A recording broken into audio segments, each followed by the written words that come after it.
Hey, what's up everybody? Welcome back to another video here on CapCut Guy. So today I'm going to show you how you can create a donation link using PayPal.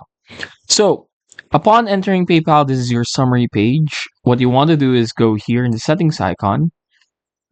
And then once that's open, go to Seller Tools. And then here you'll find PayPal buttons. So just click on this.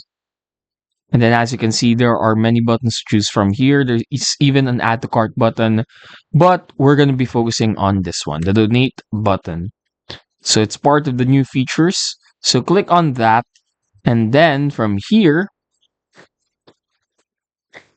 this is the donation page. So it shows here the donations that we have received. So obviously we haven't received anything as of yet.